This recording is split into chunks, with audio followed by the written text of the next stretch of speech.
ఫిలిప్పు పట్టణంలో సువార్త ప్రకటించి ఫిలిప్పీలకు రాసిన, కొలస్సీ పట్టణంలో సువార్త ప్రకటించి కొలస్సీలకు రాసిన కొరింథు పట్టణంలో సువార్త ప్రకటించి కొరింథీయులకు రాసిన రోమాలో సువార్త ప్రకటించి రోమీయులకు రాసిన పత్రిక అని కొన్ని ఉత్తరాలు ఆయన రాశాడు. అయితే ఒక 4 ఉత్తరాలు మాత్రం ఆయన ఖైదులో ఉండి రాశాడు. అందులో ఫిలిప్పీలకు రాసిన పత్రిక, కొలస్సీలకు రాసిన పత్రిక, ఎఫెసీలకు రాసిన పత్రిక, ఫిలోమోను పత్రిక. ఫిలోమోనుకు ఆయన ఉత్తరం రాసి ఒనేసిముతో పంపించాడు. ఎఫెసీలకు ఉత్తరం రాసి ఈ తుకికుతో పంపించాడు. కొలస్సీలకు ఉత్తరం రాసి తుకికు, ఎపఫ్రా, ఒనేసిముతో పంపించాడు. అలాగే ఫిలిప్పీలకి కూడా ఈ 4 ఒక అతనితో ఆయన ఉత్తరాలు పంపించాడు. ఆయన ఉత్తరాలు పంపించే క్రమంలో ఆయనతో పాటు ఉన్న కొంతమందిని ఆయన వాడుకున్నాడు. అది అపోస్తల కార్యంలో మనం చదువుతాము. 20వ అధ్యాయం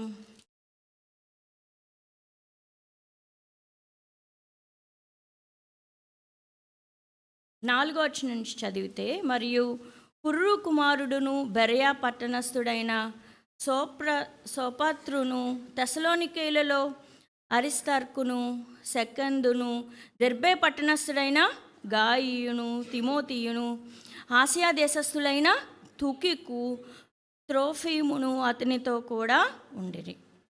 వీరు ముందుగా వెళ్ళి త్రోయకు మా కొరకు కనిపెట్టుచు ఉండిరి. పులియని రొట్టెల దినములైన తర్వాత మేము ఓడ ఎక్కి ఫిలిప్పు విడిచి 5 దినములలో త్రోయకు వచ్చి అచ్చట వారి యొద్ద 7 దినములు గడిపి. అంటే ఆయనతో పరిచర్యలో కొంతమంది పాలి భాగస్థులైనట్టుగా. రోమీయులకు రాసిన పత్రిక చివరి అధ్యాయంలో కూడా కొంతమంది అక్కడ మనకి కనిపిస్తారు. ఒక 6-7 ఇంచుమించుగా ఒక 6 డజన్ మంది దాకా ఆయనతో ఎప్పుడు ఆయన పరిచర్యలో పాలి భాగస్థులుగా, ఆయనకు సహాయకులుగా, ఒక రకంగా చెప్పాలంటే ఆయన చేతి కింద ఆయన పరిచర్యను సపోర్ట్ చేస్తూ, ఆయన పరిచర్య కొరకు ప్రార్థన చేస్తూ, ఆయన పరిచర్యను, ఆయన మనసులో మాటలను సంఘాలకి తెలియచేస్తూ ఉన్న కొంతమందిని ఆయన దగ్గరగా ఉంచుకోగలిగాడు. అందులో ఒక వ్యక్తి ఈరోజు మనం చదువుకున్న ఎఫెసీలకు రాసిన పత్రిక 6వ అధ్యాయం 21వ వచనంలో ఉన్న వ్యక్తి.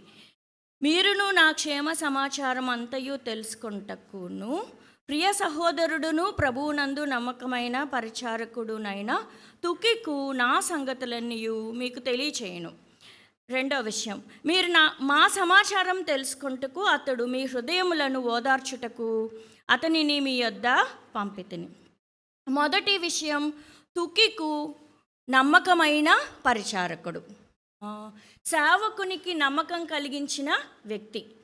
ఎంత నమ్మకం అంటే ఆయన పంపించిన ఆ క్షేమ సమాచారం, లేదంటే మంచి చెడు అక్కడ ఏం జరుగుతున్నాయి, ఆయన ఎలాంటి పరిస్థితుల్లో ఉన్నాడు, ఆయన ఏమి ఇబ్బందులు పడుతున్నారు, లేకపోతే ఆయనకి జరగబోయే తర్వాత పరిణామాలు ఏంటి, ఆయన అక్కడి నుంచి ఎక్కడికి వెళ్తారు, లేకపోతే ఆ తర్వాత ఏం జరుగుద్దా, నెక్స్ట్ ఏంటి, ప్రజెంట్ ఏంటి, ఆయనకు ముందు మీ దగ్గర నుంచి వెళ్ళిపోయిన తర్వాత ఆయన లైఫ్లో ఏం జరిగింది అనే విషయాలు ఉన్నది ఉన్నట్టుగా మాట్లాడడానికి, ఉన్నది ఉన్నట్టుగా చెప్పడానికి అపోస్తలుడైన సేవకుడైన పౌలుకి నమ్మకమైన పరిచారకుడు తుకికు.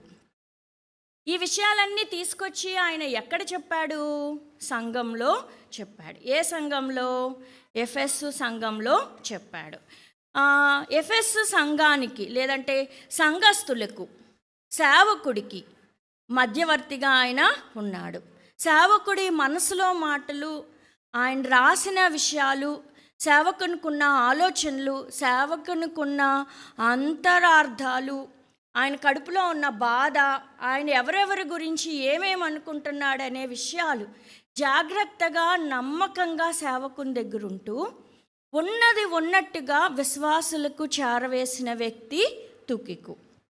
తిరిగి పౌలు ఏం చెప్తున్నాడంటే, ఇతను మీ సంగతులన్నీ కూడా నాకు తెలియచేస్తాడు. సంఘానికి వచ్చాడు, ఈ రాసిన ఉత్తరాన్ని తీసుకుని ఈ సంఘంలో ఉన్న విషయాలు, సంఘంలో ఎవరెవరు ఎలా ఉన్నారు, ఎవరెవరు ఏం మాట్లాడుకుంటున్నారు, ఎవరెవరు ఏ మనసుతో ఉన్నారు, ఎవరు గలిబిలి కలగజేస్తున్నారు, ఎవరు సంఘాన్ని కట్టేవారుగా ఉన్నారు, ఎవరు ప్రేమతో ఉన్నారు, ఎవరు ద్వేషాలు రెచ్చగొడుతూ ఉన్నారు, ఎవరి వల్ల సంఘానికి ఎలాంటి కీడు జరుగుతుంది, మేలు జరుగుతుంది. మంచి చెడు సంఘ సమాచారం అంతా ఉన్నది ఉన్నట్టుగా కలపకుండా తీసేయకుండా ఉన్నది ఉన్నట్టుగా సేవకుడికి సమాచారం అందించిన నమ్మకమైన వ్యక్తి తుకికు గురించి ఈరోజు మనం నేర్చుకోవాల్సిన విషయం ఏంటంటే, మనం కూడా ఒకవేళ ఏదైనా మధ్యవర్తిత్వం వహించాల్సి వస్తే తుకికు అంత నమ్మకంగా ఉంటున్నామా?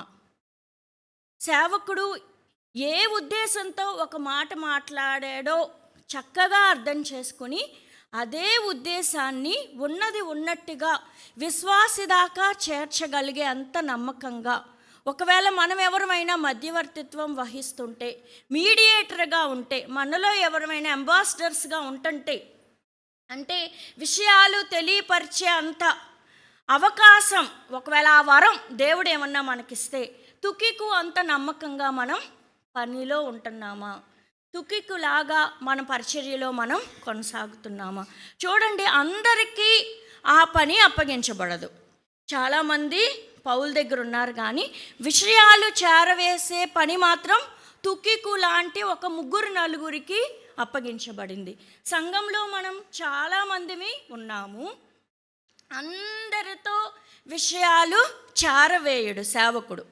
కొద్ది మందితో కొన్ని విషయాలు ఇంకొంతమందికి ఆయన తెలియాలనుకుంటున్నాడు. ఒకవేళ అలా తెలియపరిచే క్రమంలో ఆ కొద్ది మందిలో మీరో నేనో ఉంటే, ఆయన ఉద్దేశంగా ఉన్నది ఉన్నట్టుగా మనం ఆ సదరు వ్యక్తికి తెలియచేయగలుగుతున్నామా? నమ్మకంగా మనం పనిచేయగలుగుతున్నామా?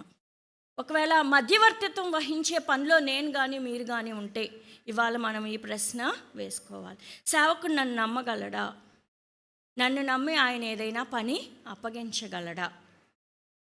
ఎలాంటి పరిస్థితుల్లోనైనా ఈ పని ఈ వ్యక్తికి అప్పగిస్తే ఇంకా నేను వెనక్కి తిరిగి చూసుకోవాల్సిన అవసరం ఉండదు. ఎలాంటి పెడార్థాలు రావు, ఎలాంటి రెండర్థాలు రావు, ఏ విధంగా ఎవరి మనసులు గాయపడవు. ఒకవేళ నా వైపు నుంచి ఏదైనా తేడా ఉన్నా అక్కడ వెళ్ళి సమాధానపరచగలడు అని నిన్ను బట్టి నన్ను బట్టి మనమున్న సంఘంలో సేవకునికి నమ్మకం ఉందా? ఉన్న విషయాన్ని ఉన్నట్టుగా మనం ఇతరులకి చేరవేయగలుగుతున్నామా? బహుశా మనలో కొంతమందికి పాస్టర్ గారికి వీళ్ళు బాగా క్లోజ్ అనే ఒక పేరు ఉంటుంది.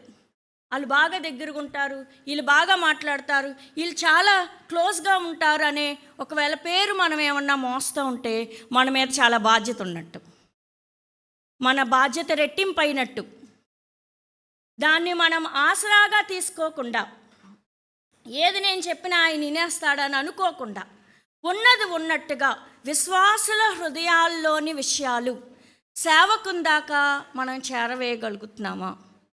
సేవకుడి మనసులో మాట ఆ సదరు విశ్వాస దాకా మనం చేరవేయగలుగుతున్నామా?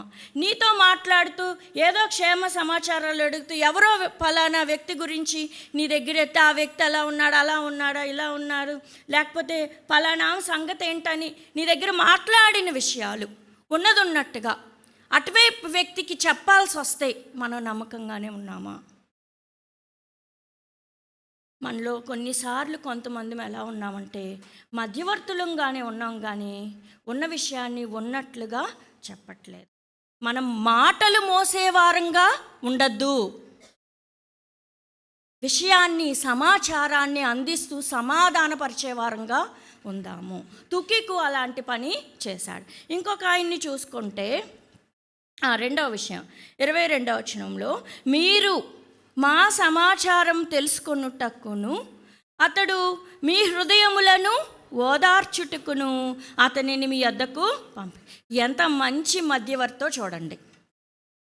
సంఘంలో కొంతమందికి ఏం కలిగింది?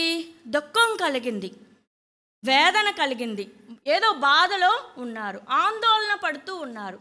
ఈ తుకికు చేసే పని ఏంటంటే, రెండవ పని, సేవకుడి దగ్గర ఏమో నమ్మకమైన వ్యక్తి, సంఘానికేమో ఆదరణ కలిగించే వ్యక్తి, హృదయాలను ఆదరించే వ్యక్తి. ఊరికే పై పై కన్నీళ్ళు తుడిచే మాటలు ఇతను చెప్పడు. ఆయన మాట్లాడితే, తుకికు మాట్లాడితే హృదయాలు నెమ్మదించబడతాయి, ప్రశాంతత వస్తుంది, గలిబిలిలన్నీ కొట్టివేయబడతాయి, మనస్పర్ధలన్నీ తీసివేయబడతాయి. అసలే ఇంకో కొత్త అనుమానాలు రావు. కొంతమంది మాట్లాడితే అసలు మనకు ఉన్న అనుమానాలకు ఇంకో అనుమానం ఇంకొన్ని యాడ్ అవుతూ ఉంటాయి. అసలు ఇప్పటికే ఆందోళన పడుతుంటే ఈ ఆందోళన ఇంకా పెరుగుతూ ఉంటాయి. ఎందుకని? ఎవరైతే ఆ మధ్యవర్తిత్వం వహిస్తున్నారో వాళ్ళు నమ్మకంగా లేరు, హృదయాలను ఆదరించే ఆలోచనతో లేకపోవడం వల్ల. ఒకవేళ ఇది మనకు అవసరం లేకపోతే ఈ ఎఫెసీ పత్రిక ముగిస్తూ ఒక 2 వచనాల్లో పౌల్ గారు దాన్ని అటెంప్ట్ చేసేవాళ్ళు కాదు. ఇది మనకు అవసరం, నాకు అవసరం. కొన్నిసార్లు నేను అలా మాట్లాడలేదు, కొన్నిసార్లు నేను అంత నమ్మకంగా లేను అని మనం ఒప్పుకోవడం కోసం, మన మీద ఆ బాధ్యత ఇవ్వబడితే ఇంకా మనల్ని మనం దేవునికి అప్పగించుకోవడం కోసం పౌలు తన పత్రికను ముగిస్తూ ఈ మాటలు రాశాడు. చెప్దామా? తుకికు మొదటిగా సేవకునికి నమ్మకమైన వ్యక్తి, మన నమ్మకమైన వ్యక్తులమైన. రెండవది సంఘాన్ని ఆదరించే వ్యక్తి. మనం ఆదరిస్తున్నామా, ఆందోళన కలిగించే వారంగా ఉన్నామా? చూడండి, కొలసీ పత్రిక చూసుకొని మనం ముగించుకుందాం.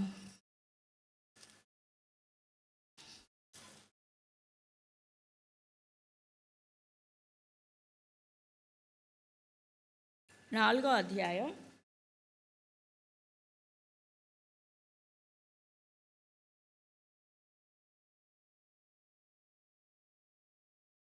7వ వచనం నుంచి చదువుకుందాం.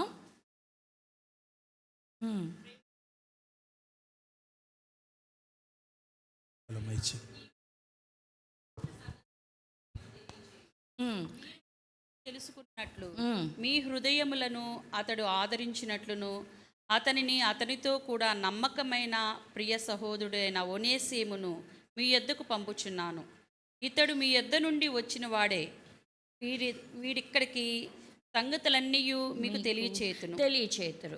మరలా కొలసీ పత్రికలో పౌలు తుకికును మెన్షన్ చేసినట్టుగా మనం చూసాం కదా.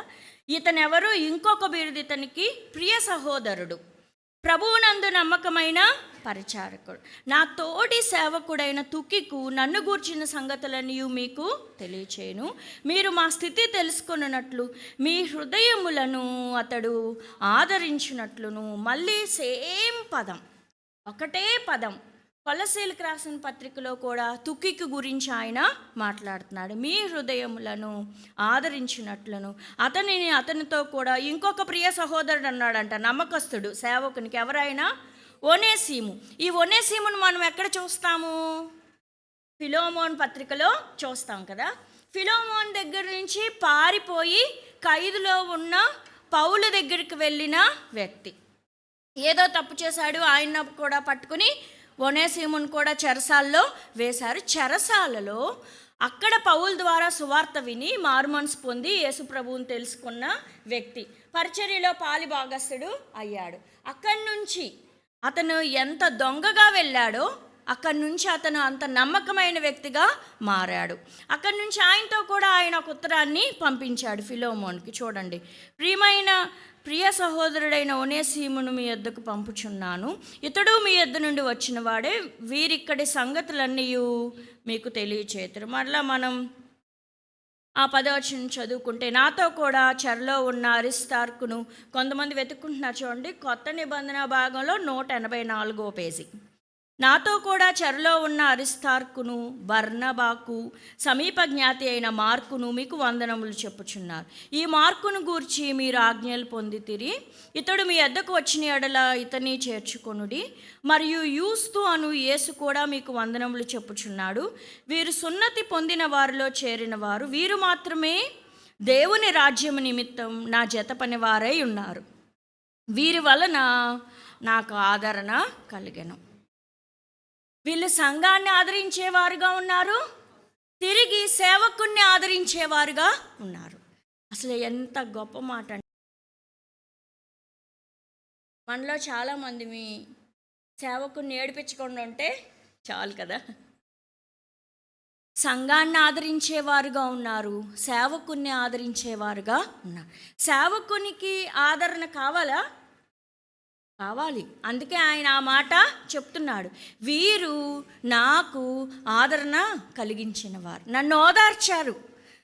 ఏం ఆదరించారో కదా, ఆయన దుఃఖాన్ని, ఆయన దుఃఖపడుతూ ఉంటే ఏం మాట్లాడి ఆయనకు ఆదరణ కలిగించారు, ఆయన వేదనలో ఆయనకి ఏం ఆదరణ కలిగించారు, ఆయన దెబ్బలు తిన్నప్పుడు ఏం ఆదరణ కలిగించారు, ఆయన నిందలు పడినప్పుడు ఏం ఆదరించారు, ఆయన అవమానాలు భరించినప్పుడు ఏం ఆదరించారు, ఆయన పట్టబడినప్పుడు, చెరసాల్లో ఉన్నప్పుడు, ఆయనకు అవసరమైనప్పుడు, అన్ని రకాలుగా అన్ని వైపుల నుంచి సేవకుని ఆదరించిన కొద్ది మంది పౌలుకు ఉన్నారు. చూడండి 12వ వచనం చూసుకుని మనం ముగించుకుందాం. మీలో ఒకడును క్రీస్తు యేసు దాసుడునైన ఎపఫ్రా మీకు వందనములు చెప్పుచున్నాడు.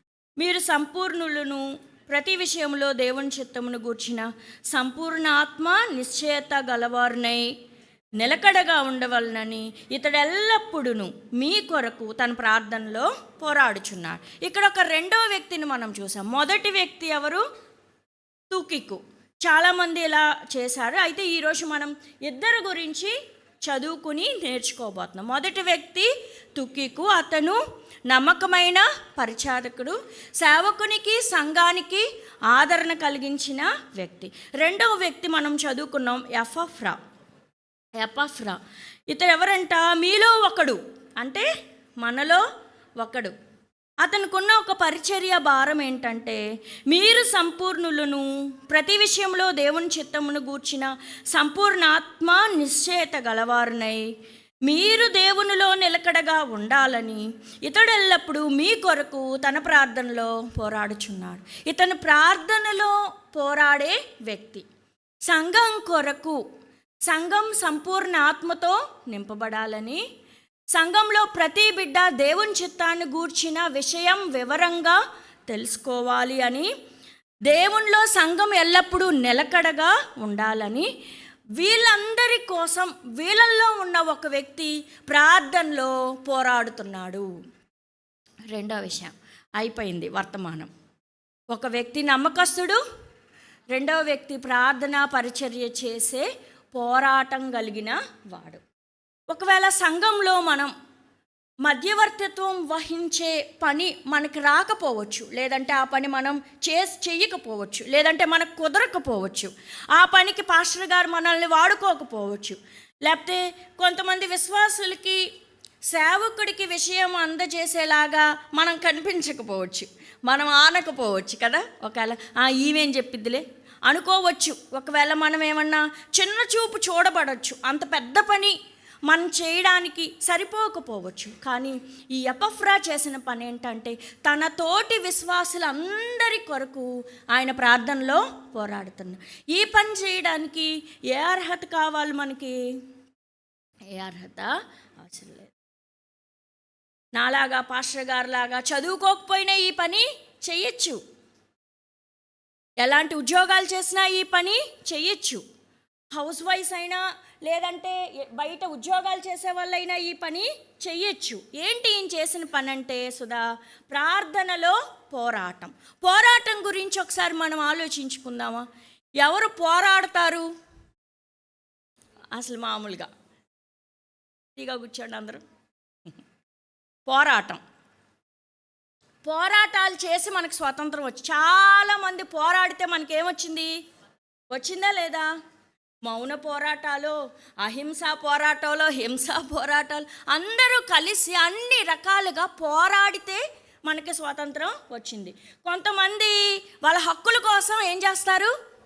పోరాడతారు. కొంతమంది వాళ్ళకి ఉద్యోగస్తులు వాళ్ళకి రావాల్సిన శాలరీస్ రాకపోయినా, ఇన్సెంటివ్స్ పడకపోయినా, వాళ్ళకి రావాల్సిన పిఎఫ్ అలాంటివి ఏమైనా రాకపోయినా, ఉద్యోగస్తులు అందరూ కలిసి నిరాహార దీక్షలు చేసి ఏం చేస్తారు? పోరాడతారు. అధికారుల దగ్గరికి వెళ్ళి పోరాడతారు, వాళ్ళు హామీలు నెరవేర్చాలని. అవునా? రాస్తారోకోలు చేస్తారు. ఎందుకు? వాళ్ళకి కావాల్సింది ఏదో వాళ్ళకి అధికారుల నుంచి వచ్చేదాకా. నిరాహార దీక్షలు అంటే ఏంటి? ఉపవాసాలు ఉండడం, తినరు కదా. ఒకవేళ ఏమన్నా లోపల తింటారు, పైకి మాత్రం వాళ్ళని ఏమంటారు, నిరాహార దీక్షారు, రోడ్డు మీద కూర్చుండిపోయారు, ఫ్లకార్డులు పట్టుకుని మరణ నిరాహార దీక్ష, రిలే నిరాహార దీక్ష, ఏవేవో చెప్తారు కదా. వీళ్ళందరూ ఏం చేస్తున్నారు? పోరాడుతున్నారు. వాళ్ళకి రావాల్సినవి, వాళ్ళు పొందవలసినవి, వాళ్ళకు జరుగుతున్న అన్యాయాన్ని బట్టి, వాళ్ళకి ఏం రావాలో అవి రాకపోవటాన్ని బట్టి వాళ్ళందరూ ప్రభుత్వాల దగ్గర, అధికారుల దగ్గర, లేదంటే వాళ్ళు ఎక్కడ పట్టబడ్డారో వాళ్ళ దగ్గర ఏం చేస్తున్నారు? వచ్చే వరకు వాటి కోసం పోరాడుతున్నారు. అది మనం జ్ఞాపకం చేసుకుంటే, ఈ ఎపఫ్రా తన తోటి విశ్వాసులందరూ ఆత్మలో వర్ధిల్లాలని ప్రార్థనలో ఎవరితో పోరాడుతున్నాడు? దేవునితో పోరాడుతున్నాడు. అది ఆయనకున్న భారం. మన తోటి విశ్వాసుల జీవితాల్లో ఏం జరుగుతుందో అసలు మనకు తెలుసా? ఎవరి గురించైనా, ఏ కొద్ది మంది గురించైనా మనకు భారం ఉందా?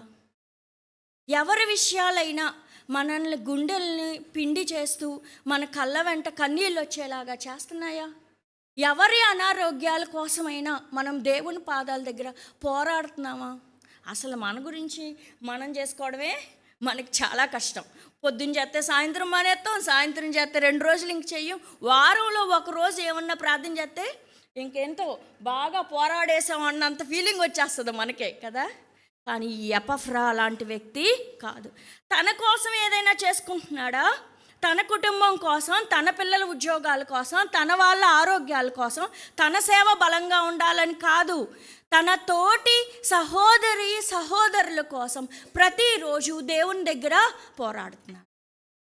ఈ సంవత్సరం మనకు మిగిలిన ఈ 5.5 నెలల్లో దేవుడు మనకు ఆయుష్ పెంచితే మనం ఈ తీర్మానం చేసుకుందామా? నేను కూడా భారమైన చాలా విషయాలు సంఘంలో ఉన్నాయి ప్రభువా, నేను పోరాడుతాను ప్రభువా, నేను ఈ పని చేయగలుగుతాను, నాకు పశ్చాత్తాప హృదయం ఇవ్వండి, ప్రార్థన ఆత్మతో నన్ను నింపండి, మెలకువ కలిగిన జీవితం నాకు దయచేయండి. మీరు మెలకువగుండి ప్రార్థన చేయమంటున్నారు, కానీ మేము మెలకువగుండి ఫోన్లు చూస్తున్నాం, ఈ పని మేము ఇంకా చెయ్యం ప్రభువా అని ఆయన పాదాల సాక్షిగా మనం ఇవాళ ఏమైనా ప్రమాణం చేద్దామా? మనం పోరాడదామా? మనం పోరాడాల్సిన విషయాలు చాలా ఉన్నాయని అసలు మనకు తెలుస్తుందా? మన సహోదరుల జీవితాల్లో చాలా లోట్లు ఉన్నాయి, అది మన దాకా వచ్చిందా? మనలాంటి పిల్లలే కొంతమంది ప్రెగ్నెంట్ ఉమెన్ ఉన్నారు, చాలా బాధలు పడుతున్నారు, మనకు తెలుస్తుందా? వాళ్ళ కోసం మనం ఏమన్నా ప్రార్థనలో పోరాడుతున్నామా? మన కనీసాలు తీరుతున్నాయి, కొంతమంది సంఘంలో ఇంకా భేదవాళ్ళగానే ఉన్నారు, మనకేమన్నా తెలుస్తుందా? మనం పోరాడదామా? ప్రార్థనలో వాళ్ళ కోసం ప్రభు దగ్గర అడుగుదాం. కొంతమంది యవ్వనస్తులు ఇంకా వాళ్ళ హృదయాల్లో దేవునికి స్థానం ఇవ్వలేదు, వాళ్ళ కోసమైనా మనం పోరాడదామా? ఏడుద్దామా? ప్రభు నువ్వు మాకు ఎందుకు ఇవ్వవు? నువ్వు వాగ్దానం చేశావు, మాకు నిరీక్షణ ఇచ్చావు, మాకు నిబంధనలు చేసావు, నువ్వు వాళ్ళ పక్షంగా ఎందుకు కలగ చేసుకోవని మనం పోరాడదామా? మీరు పోరాడే అంశాలు ఏమైనా ఉన్నాయా? 1 ఉందా? 2 ఉందా? చాలా ప్రేయర్ పాయింట్స్ మన ముందుకు వస్తూ ఉండగా ఏ ఒక్క 2 విషయాల గురించి అయినా అంతరంగంలో నుంచి దుఃఖం పెళ్ళు బిగుతూ ప్రభు పాదాలు తరిపే అంత పోరాట పటిమ మనలో ఎవరమైనా కలిగి ఉన్నామా? దేవునికి వందనాలు. లేదంటే సంఘానికి వాళ్ళ అవసరమైంది పోరాడే ప్రార్థనా పరులు. డబ్బులుంటే మనం ఎంత సహాయం చేస్తాం చెప్పండి? వాళ్ళ జీవితాలు, వాళ్ళ పిల్లల్ని, వాళ్ళ పెళ్ళిళ్ళు అన్నీ చేయగలుగుతామా? ఎంత చేస్తాం డబ్బులు ఉంటే? కొంతే. బట్టలు ఇస్తే ఎన్ని ఇస్తాం? కొన్నే. భోజనం పెడితే ఎన్నిసార్లు పెడతాం? కొన్నిసార్లే, కొన్ని రోజులే, బహుశా కొన్ని నెలకు ఒకసారో పెడతాం. కానీ మన ప్రార్థన వాళ్ళ జీవితాలను తిప్పగలిగిద్దంటే మనం పోరాటం ఇప్పటి నుంచే స్టార్ట్ చేయాలి. ఎపఫ్రా తన తోటి సహోదరులు అందరి కోసం, వాళ్ళ ఆత్మీయత జీవితాల కోసం, వాళ్ళ దేవుని చిత్తాన్ని వాళ్ళు సరిగ్గా తెలుసుకోవాలని, వాళ్ళు దేవునిలో సంపూర్ణంగా ఎదగాలని, ఫిజికల్గా, ఫినాన్షియల్గా అన్ని రకాలుగా వాళ్ళు ఉన్నతమైన స్థితిలోకి రావాలని వాళ్ళ కోసం నిత్యం పోరాడుతున్నాడు. ఈ ఒక్క సంఘమే కోసం కాదు, దెస్సలోనికా సంఘం కోసం, దెకపోలి సంఘం కోసం కొన్ని సంఘాలను ఆయన పెట్టుకున్నాడు. మనం కొంతమంది మనుషులైనా పోరాడటం కోసం పెట్టుకుందామా? ఏమో తిరిగి తిరిగి దేవుడు మన జీవితాల్లో కలగజేసుకుంటాడేమో. మనం ఏదైతే ఆందోళన పడుతున్నామో వాటికి మనకి సమాధానం దొరుకుద్దేమో. మనకి ఏదైతే అనుమానంగా ఉందో, ఏ సమస్య అయితే మన గుండెల్ని పిండి చేస్తుందో, ఏ విషయంలో అయితే మనం రీచ్ అవ్వలేకపోతున్నాం, అవి తిరిగి మన జీవితంలో జరుగుతాయేమో. ఎక్కువ దేవుని కృపను పొందటానికి మనం పోరాడదామా? ఎస్తేరు 3 రోజులు ఉపవాసం ఉండి ఎవరి కోసం పోరాడింది?